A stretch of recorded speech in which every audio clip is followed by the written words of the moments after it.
बिहार चुनाव से पहले एनडीए में खींचतान अब खुलकर सामने आ गई है। सीट बंटवारे से नाखुश नेताओं की नाराजगी अब खुलकर सामने आ रही है।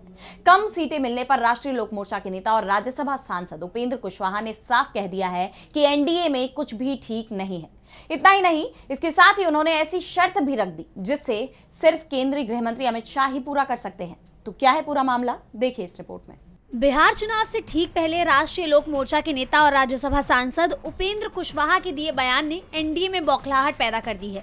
चुनाव लड़ने के लिए कुशवाहा को 6 सीटें मिली और उसमें भी जिन 2 सीटों को उन्होंने प्रमुखता से मांगा था वो 2 सीटें चिराग पासवान और नीतीश कुमार के खाते में डाल दी गई। इस पर उपेंद्र कुशवाहा का गुस्सा अब खुलकर सामने आ रहा है। इसी कारण उन्होंने अब तक कैंडिडेट की आधिकारिक घोषणा नहीं की। उनकी नाराजगी की खबर जब भाजपा नेताओं को लगी तो उपेंद्र कुशवाहा के घर जमावड़ा लग गया। उपेंद्र कुशवाहा को मनाने उनके आवास पर बीजेपी के कई बड़े नेता पहुंचे। 14 अक्टूबर की देर रात केंद्रीय मंत्री नित्यानंद राय, डिप्टी सीएम सम्राट चौधरी, नितिन नवीन और ऋतुराज सिन्हा आधी रात को उपेंद्र कुशवाहा के आवास पर पहुंचे। सुबह 5 बजे तक उपेंद्र कुशवाहा से बंद कमरे में बातचीत हुई, लेकिन बातचीत का कोई नतीजा नहीं निकला। उसके बाद कुशवाहा ने साफ कहा कि nothing is well in NDA, यानी एनडीए में कुछ भी सही नहीं है।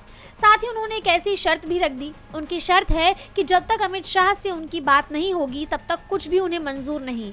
इसी सिलसिले में शाह से मुलाकात करने वो दिल्ली भी पहुंच चुके हैं। साथ ही उन्होंने ये भी कहा है कि बहुत उम्मीद से वो दिल्ली जा रहे हैं। सुनिए। जो कुछ भी अभी तय कर रहा है उसके संबंध में विमर्श का कुछ मुद्दा बाकी है। इसी विषय पर बात करने के लिए दिल्ली जा रहे हैं और सब कुछ ठीक हो जाएगा, इस उम्मीद के साथ, इस विश्वास के साथ जा रहे हैं। चुनाव से पहले एनडीए में मचे इस घमासान के बीच अगर कुशवाहा एनडीए से दूरियां बना भी लेते हैं तो ये कोई चौंकाने वाली बात नहीं होगी। अब देखने वाली बात ये है कि क्या कुशवाहा को उनकी मनपसंद सीटें मिलेंगी या नहीं। डीबी लाइव की रिपोर्ट।